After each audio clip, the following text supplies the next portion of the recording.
Tudo bem com vocês? Bom. Olha só, que interessante. A Bíblia fala de uma pessoa, de um homem, que ele tinha bastante autoridade, ele era realmente bem conceituado dentro da comunidade judaica, ele tinha um certo nome a zelar, o nome dele era Nicodemos. E esse Nicodemos, ele tinha criado uma certa obsessão por Jesus Cristo, porque Jesus Cristo ensinava como ninguém ensinava, Jesus Cristo fazia vários milagres que ninguém fazia naquela época, e ele tinha criado uma curiosidade e uma vontade de perguntar para Jesus algumas coisas, porque ele era mestre da lei e sabia muito a respeito da lei, e ele realmente tinha ficado muito surpreendido com a forma como Jesus agia. E a Bíblia conta que Nicodemos vai de noite falar com Jesus Cristo, porque eu acredito que se ele fosse de dia, como Jesus Cristo, a própria comunidade religiosa tinha um certo preconceito com Jesus Cristo, e Nicodemos, para não criar nenhuma consequência para si mesmo, ele decide buscar Jesus Cristo de noite, meio que na surdina, né? Tipo, de noite, escondidinho, um bocadinho, vai lá e faz alguns questionamentos para Jesus Cristo. Ele pergunta para Jesus: olha, Jesus, a gente sabe que ninguém pode ensinar, ninguém pode fazer o que você está fazendo se Deus não estiver com ele. O mais engraçado é que ele inicia a abordagem com Jesus dessa forma, só que Jesus Cristo nem pergunta, nem fala nada a respeito daquela primeira abordagem que ele teve, porque Jesus Cristo sabia que não adiantava começar a explicar nada para Nicodemos, a tentar responder nada para Nicodemos, se ele realmente não viesse passar por um processo. Olha só que engraçado. Então Nicodemos chega para Jesus e faz alguns questionamentos. Olha que Jesus fala logo em seguida. Em resposta, Jesus declarou: digo-lhe a verdade, ninguém pode ver o reino de Deus se não nascer de novo. Nicodemos, eu não vou nem responder a primeira pergunta, porque qualquer pergunta, qualquer questionamento que você fizer, eu não vou nem responder, porque é necessário que você primeiro venha a ter um novo nascimento. Nicodemos, ele não conseguia conceber a ideia de um homem ser adulto, poder entrar de novo no ventre da mãe e vir a nascer de novo. Ele realmente não podia conceber essa ideia, porque ele era uma coisa muito estranha. Deixa eu explicar uma coisa para vocês, muito interessante. Desde o momento do nosso nascimento, e por aí vai a nossa infância, a nossa adolescência, a nossa juventude, a gente vai criando o que eu costumo dizer como filtros de percepção. Seriam filtros conforme nossos pais vão passando alguns valores, os nossos professores vão passando alguns valores, conforme os relacionamentos que a gente vai tendo na vida, todas as situações da vida, a gente vai criando esses filtros. E a gente vai julgando as pessoas, a gente vai julgando a nós mesmos, julgando qualquer situação a partir desses filtros. Ou seja, a gente considera, julga qualquer coisa a partir desses filtros que a gente cria no decorrer da vida. E na caminhada com Cristo, na caminhada com Jesus também não é diferente, não é nada diferente. Na caminhada, conforme a gente vai desenvolvendo a nossa caminhada com Deus, a gente também vai criando filtros de percepção religioso, vamos colocar assim, religioso, para a gente entender melhor. E Jesus Cristo fala para Nicodemos exatamente isso: olha, Nicodemos, para que você venha receber qualquer coisa do reino de Deus, qualquer coisa de valor do reino de Deus, é necessário que você venha a nascer de novo. Sabe o que eu acho engraçado? Porque esse versículo, essa explicação sobre Jesus Cristo, sobre o novo nascimento, eu acredito muito que ela deveria estar logo bem no início da Bíblia, assim, como uma introdução à leitura do Novo Testamento, como um manual prático de leitura do Novo Testamento, né? Por exemplo, você vai começar a ler o Novo Testamento, aí você abre e tem um manual prático. Cara leitor, você está pronto agora a começar a ler os ensinamentos de Jesus Cristo, ler o Novo Testamento, e aqui existe essa aventura, sei lá, bem carreira, né? E tem coisas bem preciosas, só que é necessário para que você entenda esses princípios, que você venha realmente a nascer de novo. Portanto, aperte o botão e aí você nascer de novo. Seria muito interessante se fosse assim, mas a gente sabe que não é. E o grande problema é que muitas vezes, você, a gente vai para a célula, a gente vai para o GG, a gente recebe uma pregação e a gente vem para esses momentos com a nossa xícara cheia de conhecimento. E de repente, quando Jesus Cristo começa a derramar algo na sua xícara, aquilo começa a virar uma confusão e você realmente começa a não entender absolutamente nada, e é primordial que a gente venha entender esse princípio de nascermos de novo, sabe? A gente jamais vai conseguir receber o vinho novo do Evangelho em odres velhos. A gente não vai conseguir receber absolutamente nada de valor do reino de Deus se a gente realmente não aplicar essa premissa de nascer de novo. Jamais. E sabe o que é mais engraçado? Que Nicodemos, ele não representa um novo convertido. Nicodemos, ele representa alguém que sabia muito de Deus, alguém que era instruído na lei, que sabia muito a respeito de Deus. Ou seja, Nicodemos, ele representa basicamente a minha e a sua vida. que nós precisamos realmente restartar, quebrar vários paradigmas religiosos, vários conceitos que a gente vai construindo ao longo da nossa caminhada cristã, para que a gente venha a receber alguma coisa de valor do reino de Deus. Quando Nicodemos ele se deparou com a pessoa de Jesus Cristo, ele pensou o seguinte: olha, tudo aquilo que eu sei, tudo aquilo que eu criei até hoje dentro da religião, eu vou deixar um pouco de lado para receber um pouquinho com esse cara que ele manja demais. Eu gosto muito de uma frase do pastor Ed Renekiewicz, que ele explica basicamente que todo cristão deve ter duas conversões. A primeira conversão, onde ele deve se converter do mundo, dos pecados, dos prazeres, da carne, enfim. E a segunda conversão, onde ela deve aprender a se libertar desses paradigmas, desses filtros que a gente cria. Ele fala exatamente assim, eu acho muito interessante. E em continuação, a Nicodemos, olha o que Jesus fala: olha, Nicodemos, o que nasce da carne é carne, mas o que nasce do Espírito é Espírito. Nicodemos, carne é carne, Espírito é Espírito. Não adianta você querer entender absolutamente nada do reino de Deus a partir de uma perspectiva carnal.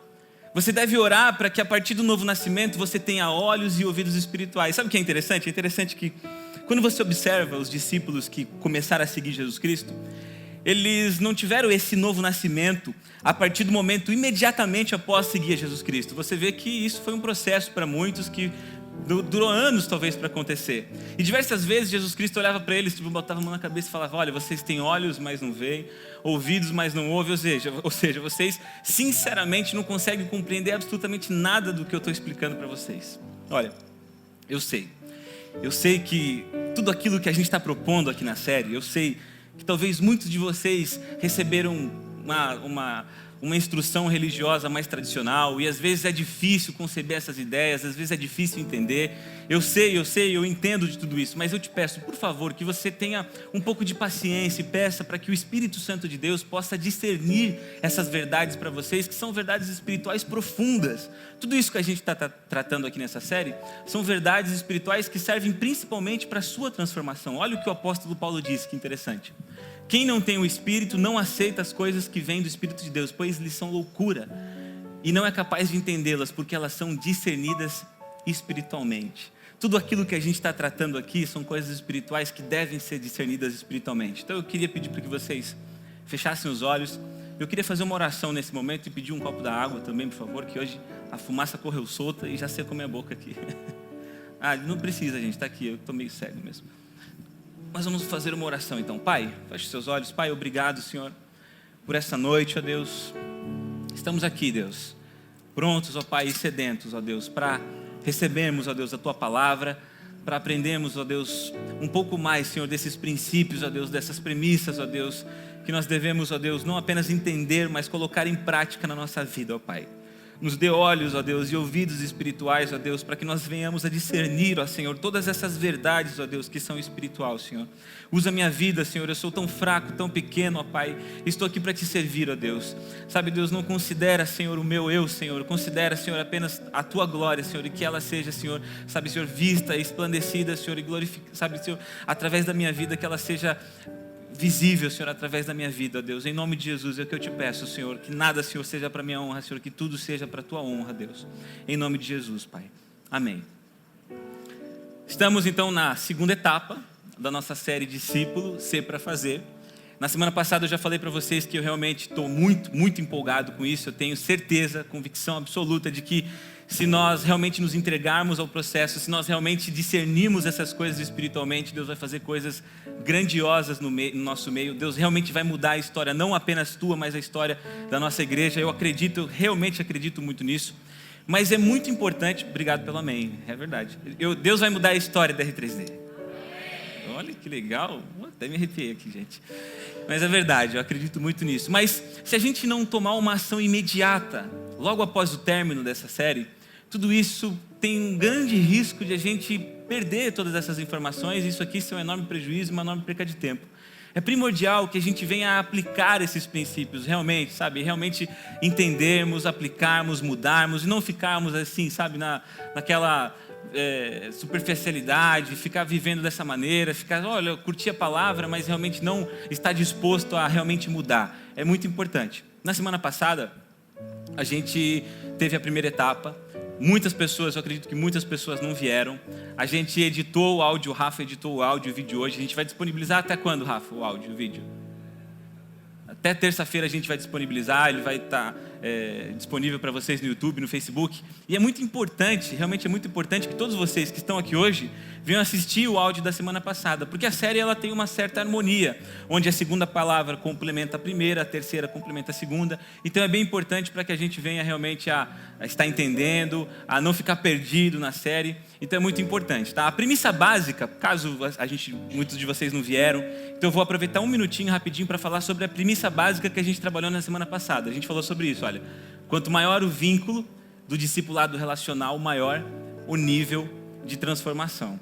A gente entendeu que quando a gente faz um comparativo das pessoas que rodeavam Jesus na época contemporânea à sua existência, à sua passagem na Terra, e quando a gente faz um comparativo com as pessoas que estão dentro das igrejas hoje, a gente vai ver que existe uma similaridade muito grande. Existiam, por exemplo, os religiosos, eles estavam presentes na época de Jesus Cristo e eles estão presentes hoje dentro das igrejas. Existia, por exemplo, a multidão, ela estava presente na época de Jesus Cristo e elas estão presentes hoje também dentro das igrejas. E, no entanto, tinha os discípulos, que eram aqueles que se relacionavam com Jesus Cristo. E você ia percebendo que quanto mais a intensidade que eles viviam o relacionamento com Jesus Cristo, maior era o nível de transformação. Foi basicamente essa a premissa que a gente trabalhou na semana passada. Agora pensa comigo. O relacionamento, ele é parte integral da vida de qualquer pessoa. Todo mundo aqui se relaciona com alguém. A gente, sei lá, tem os nossos vizinhos, temos as pessoas do nosso trabalho, e as pessoas do nosso trabalho tem algumas pessoas que a gente tem relacionamento estritamente profissional e a gente zela para que esse relacionamento seja só profissional mesmo. Tem algumas pessoas que a gente já partilha de uma certa empatia e essas pessoas a gente já desenvolve um relacionamento, né? Tem um relacionamento fora do trabalho, são colegas de trabalho, colegas da faculdade, colegas do colégio, tem os nossos parentes, tem a nossa família que a gente ama, mas às vezes o relacionamento é meio conturbado. Mas a gente tem diversos níveis de relacionamento, certo? Todo mundo se relaciona com as pessoas, mas nem com todas as pessoas, guarde isso, nem com todas as pessoas a gente tem a oportunidade de ser sincero e ser transparente. Não é com todo mundo que a gente tem essa oportunidade, ou seja, a gente não é quem a gente é realmente com todo mundo. Se assim fosse, ia ser, eu acho que um caos, né? A gente não é completamente sincero com todo mundo. Conta uma história, essa história é muito interessante. Conta uma história que em Paris tinha um psicólogo muito famoso, muito renomado. E de repente, chegou no consultório desse homem, um outro homem também muito bem vestido. E o psicólogo logo pensou, cara, esse cara bem vestido provavelmente deve ter grana, deve ter dinheiro. E por ter dinheiro já deve ter ido em outro psicólogo. E eu já sei o que eu vou fazer com esse cara. Eu vou propor algo para ele inusitado. Algo que nenhum outro psicólogo ofereceu para ele até hoje. Porque eu quero fidelizar esse cliente. Eu quero que ele seja meu cliente durante muito tempo. E assim foi. De repente, aquele homem sentou na cadeira do psicólogo, né, para iniciar a sua sessão de terapia. Acho que ele sentou ali em frente do psicólogo. E o psicólogo, não, pode falar qual que é o seu problema. E o homem começou a falar, olha, eu tenho uma tristeza permanente, profunda dentro de mim. Eu não vejo mais graça de viver a minha vida. E o psicólogo, como ele tinha pensado em fazer algo inusitado, realmente ele fez. Olha, tive uma ideia. O psicólogo falando. Lisa, esse psicólogo, né? Tive uma ideia. Antes de a gente iniciar o tratamento, tá tendo aqui em Paris um circo, cara, e ele é fenomenal, ele é fantástico. Inclusive hoje, meu senhor, hoje tem espetáculo nesse circo. E para a gente iniciar o nosso tratamento, antes de mais nada, eu vou recomendar para você, como teu psicólogo, que você vai até esse circo. O cara ficou assim, poxa, nunca ninguém tinha me recomendado isso antes. Você vê que o circo ele tem uma magia muito especial. Existe lá naquele circo um palhaço que ele é muito engraçado, ele realmente mexe muito com as pessoas. A gente morre de rir quando a gente sai de lá. E existe também uma coisa muito curiosa no circo, que é tanto as pessoas ricas e pessoas pobres, todas elas sentam junto no mesmo lugar e são atraídas pela arte do espetáculo. E realmente você vai ver que a gente vai progredir no nosso tratamento, isso vai ser muito importante para você e tal. E de repente, quando o psicólogo estava acabando de falar, o homem estava em prantos, realmente em prantos, chorando muito, chorando copiosamente, chorando muito, muito, muito. E o psicólogo pensou, pronto, né? Aí, já ganhei o cliente, já estou fazendo o cara chorar, já descobri o que é, já sei o que é, toquei na ferida. Acho que eu falei alguma coisa de uma ida no circo dele, bem no início da sua infância, isso deve ter mexido muito com ele. Só que o psicólogo percebeu que aquele homem realmente não parava de chorar, Daí o psicólogo né, tomou a liberdade de perguntar, mas por que você está chorando tanto assim? Né? Eu sei que eu toquei com você, mas por que você está chorando tanto? Aí o homem olha para aquele psicólogo e fala assim, não é isso, doutor psicólogo, é que, sabe aquele palhaço no circo que você mencionou? Eu sou aquele palhaço. Todas as noites, absolutamente todas as noites, eu pinto, eu coloco uma roupa, eu faço várias e várias pessoas rirem, mas eu mesmo, eu estou morto por dentro. E infelizmente essa realidade, ela ilustra a vida de muita gente, que não é sincero, que vive uma vida fazendo todo mundo rindo, agradando todo mundo, mas na realidade, por dentro, essa pessoa está morta, por dentro essa pessoa precisa de transformação. E a gente chega a uma realidade de que nós devemos ser mais sinceros nos nossos relacionamentos. Nós devemos realmente tirar a máscara dos nossos relacionamentos. Nós devemos aprender a ser quem a gente realmente é em alguns relacionamentos. Então, o primeiro aprendizado que a gente recebe é tirar a máscara é o primeiro passo em direção ao discipulado que transforma. Tirar a máscara é o primeiro passo. Você não vai conseguir entrar num discipulado que vai transformar a sua vida se você realmente não for sincero com o seu discipulador ou com o seu líder. Mas olha que interessante, sabe o que inibe a gente de fazer isso? Sabe o que realmente é uma barreira para que a gente vai fazer isso? É a famosa palavrinha chamada orgulho. A gente não faz isso por causa do orgulho. O orgulho é aquele sentimento que impede a gente de pedir perdão. Orgulho é aquele sentimento que impede a gente de reconhecer quando a gente está errado. Orgulho é aquele sentimento que impede a gente de pedir ajuda. E orgulho é aquele sentimento que impede a gente de ser transformado. Sabe o que é muito curioso em relação ao orgulho? Ele é tão forte que eu penso eu que ele não é algo que possa ser mudado, tocado ou transformado através do discipulado relacional. Muito pelo contrário, o orgulho é algo que impede que o discipulado relacional seja realmente algo transformador. O que é mais curioso do orgulho é que ele é muito fácil de perceber nas pessoas, né? A gente olha ali orgulhoso, mas ele é muito difícil de perceber quando a gente está de frente ao espelho. O orgulho, ele nos separa das pessoas, ele cria um muro em volta de nós mesmos. Ele é aquele sentimento que faz a gente pensar exatamente assim: eu não preciso estar envolvido no discipulado relacional, não preciso. É aquele sentimento que faz a gente pensar exatamente assim: ele nos afasta das pessoas e principalmente nos afasta de Deus. E quando Jesus nos convida para sermos seus discípulos, uma das coisas que a gente normalmente não fala é isso aqui, de que um convite para sermos discípulos é também um convite para abandonarmos o nosso orgulho. Para a gente estar envolvido no discipulado que transforma, a gente tem que ser transparente, tem que ser sincero e tem que quebrar todo orgulho, aquela intensidade de emoção que faz a gente querer sustentar uma coisa que não tem motivo nenhum para a gente sustentar, sabe? Não é legal a gente querer sustentar aquilo ali. É realmente algo que deve ser quebrado. A gente deve aprender a quebrar o nosso orgulho de todas as maneiras. E o mais curioso é que a gente sempre fica muito preocupado de quebrar o orgulho porque a gente não quer que as pessoas descubram quem realmente a gente é. A gente não quer que as pessoas descubram quem de fato nós somos. E quando Jesus Cristo nos convida para sermos discípulos, olha o versículo, que tremendo. Então Jesus disse aos seus discípulos: se alguém quiser acompanhar-me, negue-se a si mesmo, tome sua cruz e siga-me. Quer me seguir? Quer ser transformado através do discipulado relacional? Então você tem que negar a si mesmo. Você não deve ficar preocupado com a sua aparência, você não deve ficar preocupado com o que os outros vão pensar de você. Agora, olha que impressionante. Jesus Cristo, ele veio ao mundo numa sociedade muito moralista e que tinha os seus valores completamente deturpados e distorcidos.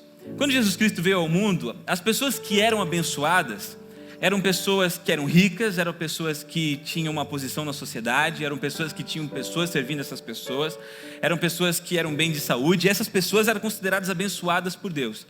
E por consequência, as pessoas que eram consideradas amaldiçoadas ou esquecidas por Deus eram pessoas que tinham doenças, pessoas que tinham a lepra, pessoas que eram cegas, pessoas que eram aleijadas, pessoas que eram pobres, pessoas que não tinham status na sociedade. Essas pessoas eram consideradas amaldiçoadas por Deus. E quando Jesus Cristo vem ao mundo, ele coloca todos os valores de cabeça para baixo. Agora, quem quiser ser o primeiro tem que ser o último. Quem quiser ser exaltado, na verdade, tem que aprender a se humilhar. Quem quiser ter alguma coisa no reino de Deus, na verdade, tem que servir. E Jesus Cristo começa a inverter todos esses valores. E não sendo o suficiente ele simplesmente se entregar naquela cruz como o ato maior de humildade que o mundo já viu, porque o estilo de vida de Jesus Cristo era um estilo de vida completamente revolucionário, um estilo de vida completamente radical e surpreendente em relação à humildade. E quando ele estava disposto a entregar a sua vida não o suficiente naquela cruz, ele pega e faz algo que deixa seus discípulos completamente constrangidos. Sabe o que ele faz?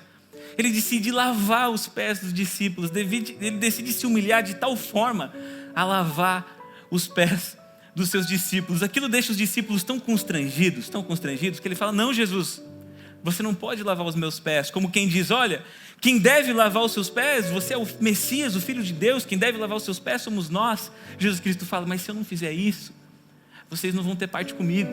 E ele novamente constrange de uma maneira profunda os seus discípulos, e ele deixa bem claro o motivo que ele queria fazer aquilo. Ele deixa muito esclarecido o propósito, por que ele decidiu lavar os pés dos seus discípulos, por que ele decidiu se humilhar daquela maneira. Por que ele fez isso? Olha, eu lhes dei o exemplo para que vocês façam como lhes fiz.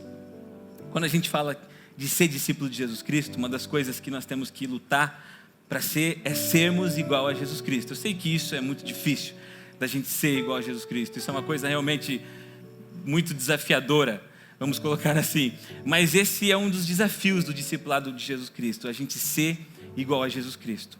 E Paulo, ele diz em Filipenses algo realmente surpreendente, algo realmente que comove e mexe muito com a gente, porque é muito fácil a gente imitar Jesus Cristo em várias áreas da nossa vida, mas nessa área específica, nesse versículo específico que eu quero ler com vocês, realmente a gente não consegue imitar Jesus, a gente não consegue tomar Jesus como referência e colocar nossa vida para ser igual a Ele, nesse sentido. E antes de ler esse versículo, eu queria falar para que vocês prestassem muita atenção nos versículos que eu vou ler agora, que está em Filipenses, porque isso é evangelho puro, sem maquiagem, sem maquinação, sem manipulação, isso é evangelho puro.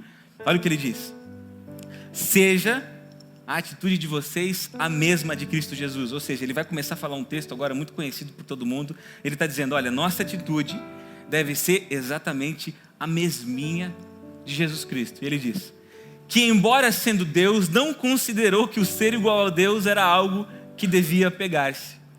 O maior status de autoridade, o maior nível de autoridade, o Criador de todas as coisas que existem na terra, ele não se importou com o seu status, não se importou com o nome, não se importou com nada disso. Mesmo sendo Deus, vai vendo, Deus, mesmo sendo Deus, e sendo encontrado em forma humana, humilhou-se a si mesmo e foi obediente até a morte e morte de cruz.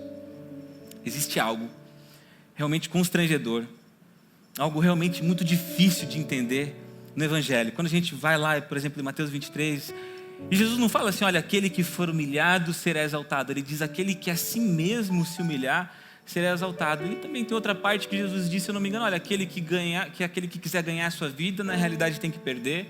E de repente outros versículos que você vê: ó, quer me seguir? Então você tem que negar a si mesmo. Existe algo no discipulado com Jesus Cristo que é algo que a gente não costuma pregar muito, até porque é muito difícil pregar sobre isso.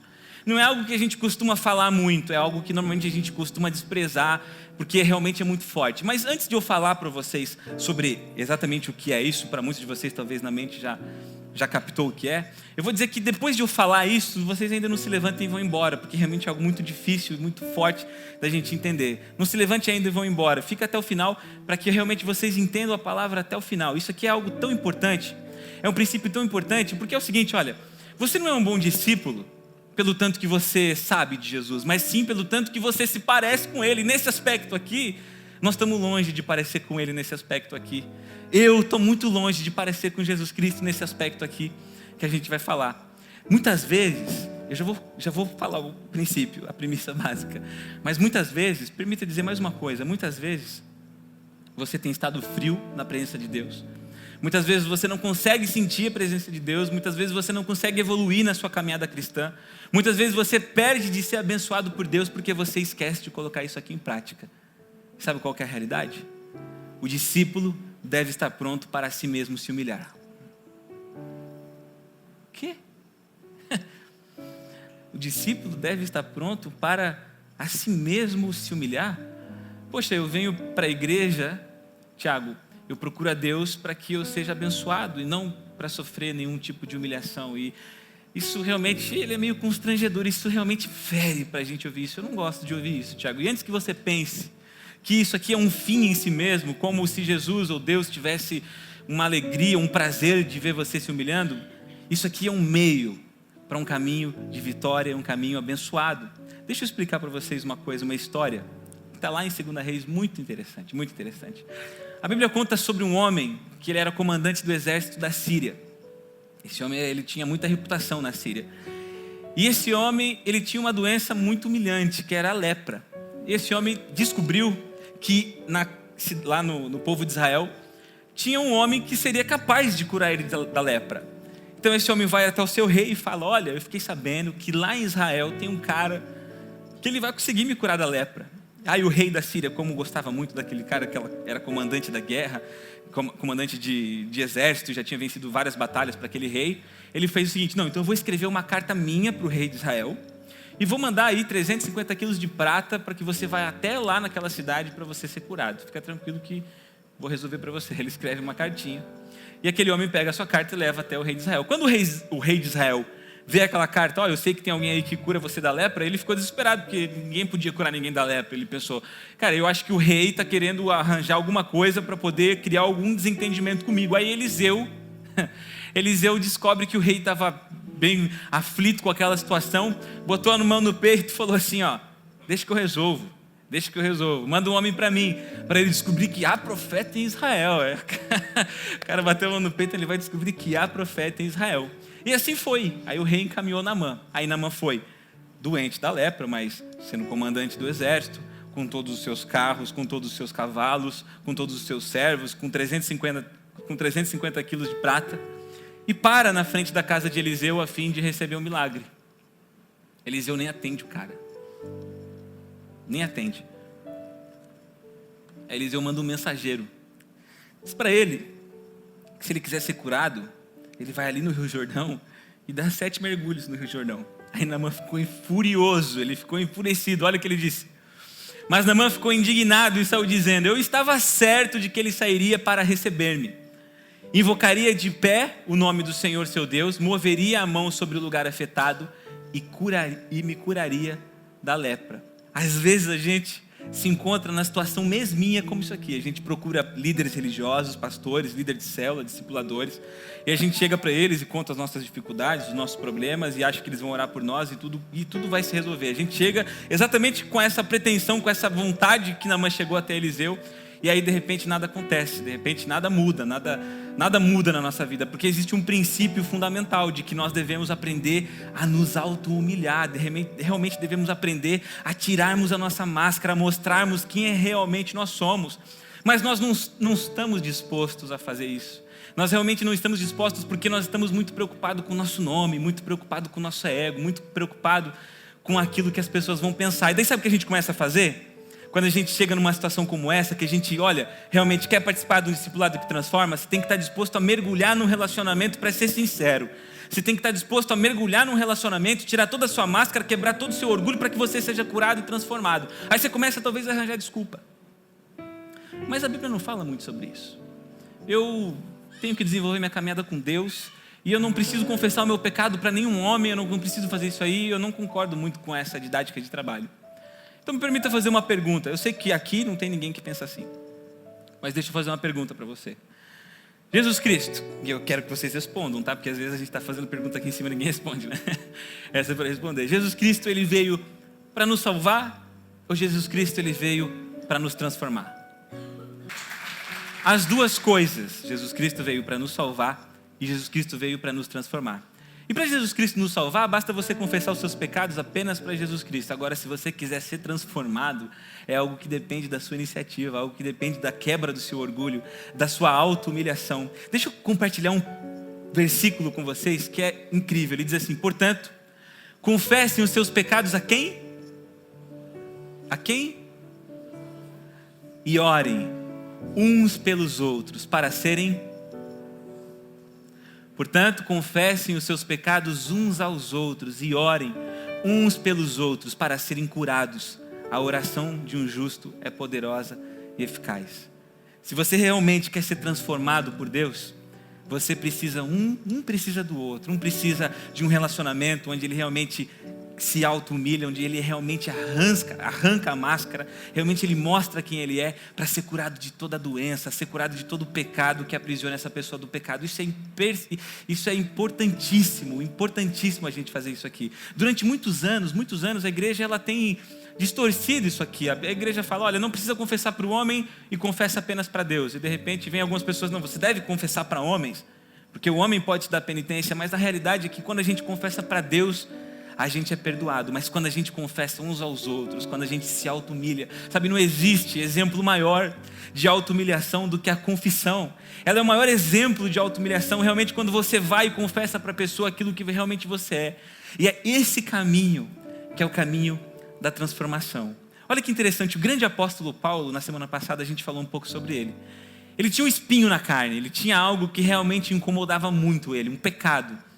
Talvez algo, a gente não sabe a natureza ao certo daquilo que incomodava tanto o apóstolo Paulo, mas a gente sabe que incomodava, porque ele pediu muito para Deus, para que Deus curasse ele daquilo, para que Deus tirasse aquilo dele. Sabe o que Deus falou para ele? Deus falou o seguinte, olha, mas ele me disse, minha graça é suficiente para você. Eu não acredito que Deus falou isso para ele, que minha graça é suficiente para você, no sentido de que, olha, minha graça é suficiente para você, pode continuar com o seu espinho que não tem problema nenhum. Não foi isso, você vai ver na continuação. Pois o meu poder se aperfeiçoa na fraqueza. Aí ele entendeu, quer dizer que o poder de Deus se aperfeiçoa na fraqueza. Olha o que ele fala em seguida. Portanto, eu me gloriarei ainda mais alegremente em minhas fraquezas. Ou seja, eu vou entrar num processo de auto-humilhação que eu não vou falar para ninguém das coisas que eu sou bom, eu vou falar para as pessoas, eu vou falar para o meu discipulador. Quando eu entrar num discipulado que realmente transforma, eu vou falar para essa pessoa das minhas fraquezas. Eu vou me gloriar das minhas fraquezas, porque o poder de Deus, ele se aperfeiçoa na minha fraqueza. Quando eu sou fraco, é então que eu sou forte. E dessa maneira o poder de Cristo repousa em mim. Ou seja, à medida que eu vou me humilhando, Deus vai crescendo dentro de mim. E à medida que eu vou me exaltando, Deus vai diminuindo dentro de mim. Isso é um princípio muito lógico. E nós devemos tirar a máscara para realmente estar envolvidos num discipulado que transforma, num relacionamento que muda. Chega, às vezes tem tantas pessoas que têm anos e anos de caminhada com Cristo, anos e anos sendo cristãos, anos e anos sendo evangélicos, mas ainda caem no mesmo pecado, são escravizados exatamente no mesmo pecado, porque esquece desse princípio, se esquece de realmente se encontrar com alguém e falar, olha cara, eu preciso confessar uma fraqueza para que você ore por mim e eu seja curado. Eu não aguento mais o vício da pornografia, eu não aguento mais o vício da bebedeira, eu não aguento mais vários vícios que tem dentro de mim, eu preciso me libertar, eu não aguento mais isso, eu não quero mais que as pessoas fiquem me olhando e me taxando como um espiritual, como um religioso. Cara, eu sou assim, esse sou eu. E somente a partir dessa forma de trabalho é que a gente consegue ser transformado por Jesus Cristo. Amém? Amém mesmo?